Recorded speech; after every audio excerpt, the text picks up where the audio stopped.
पहला क्वेश्चन आपको किताब में दिख रहा होगा।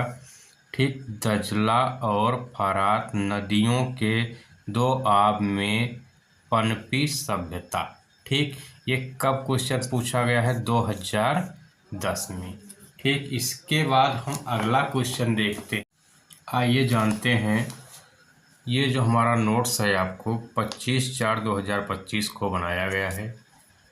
नोट्स TGT आल्ट 2025 में जो परीक्षा होने जा रही है उससे संबंधित जो संभावित प्रश्न है उसको शामिल किए हैं।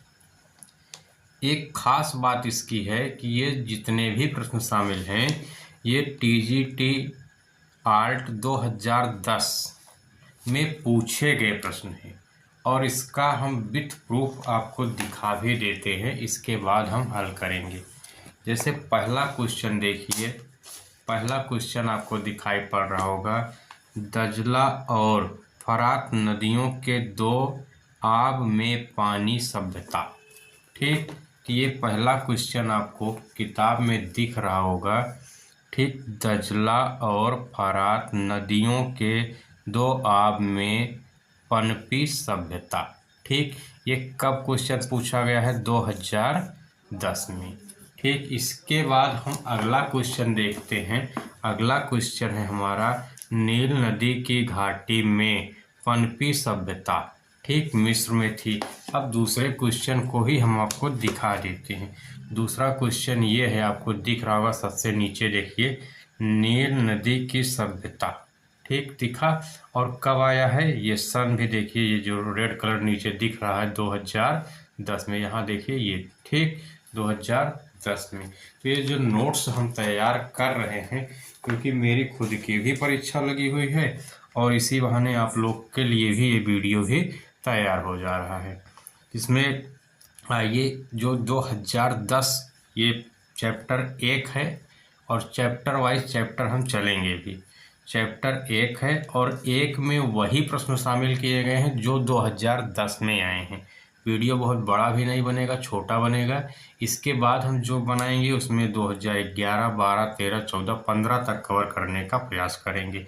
तो आइए देखते हैं। प्रश्न नंबर 1 है, दजला और फरात नदियों के दो आब में पनपी सभ्यता है।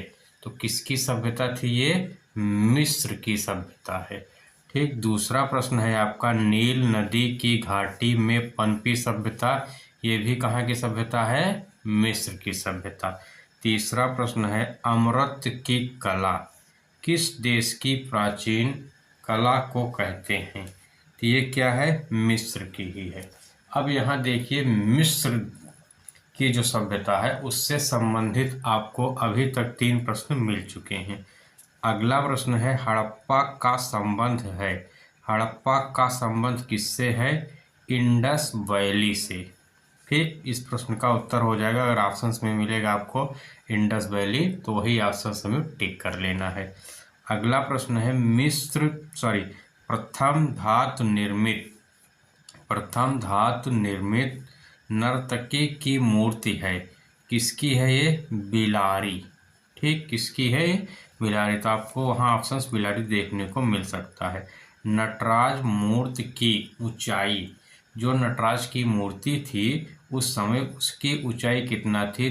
3.7/8 इंच।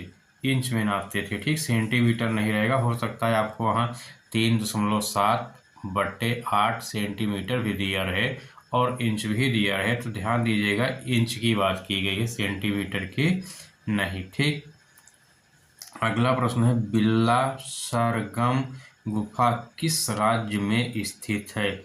बिल्ला सरगम गुफा किस राज्य में स्थित है? तो राज्य की बात कर रहा है तो वर्तमान समय में आंध्र प्रदेश में। ठीक, बादामी गुफा का रंगीन चित्र किस वर्ष प्रस्तुत हुआ? बादामी गुफा का रंगीन चित्र किस वर्ष प्रस्तुत हुआ? इस प्रश्न का उत्तर हो जाएगा, किस वर्ष हुआ था? 1938 में। अगला प्रश्न है, ये भी बादामी गुफा से लिखा गया है, बादामी गुफा किस राज्य में स्थित है। ठीक, बादामी गुफा जो है किस राज्य में स्थित है। राज्य की बात करें तो कर्नाटक में, और चित्र प्रस्तुत कब किया गया था तो 1938 में। ठीक, आइए अगले प्रश्न की ओर चलते हैं। अल्टामिरा की गुफाओं में किस जानवर का चित्र अधिक दिखाई पड़ता है। जानवर में जंगली भैंसा, ठीक, जो जंगली भैंसा होता है इसका चित्र अधिक दिखाई पड़ता है। अगला प्रश्न है, प्रागैतिहासिक चित्र भारत में कहाँ पाए जाते हैं। जो प्रागैतिहासिक, ये पाठ के नाम भी आपके प्रागैतिहासिक हैं, तो इससे स्वाभाविक है एक क्वेश्चन बना भी है 2010 में, और इस बार संभावना भी जताई जा रही है। प्रागैतिहासिक चित्र भारत में कहाँ पाए जाते हैं। ठीक, कहाँ पाए जाते हैं, भीमबेटका, ठीक, भीमबेटका में पाए जाते हैं।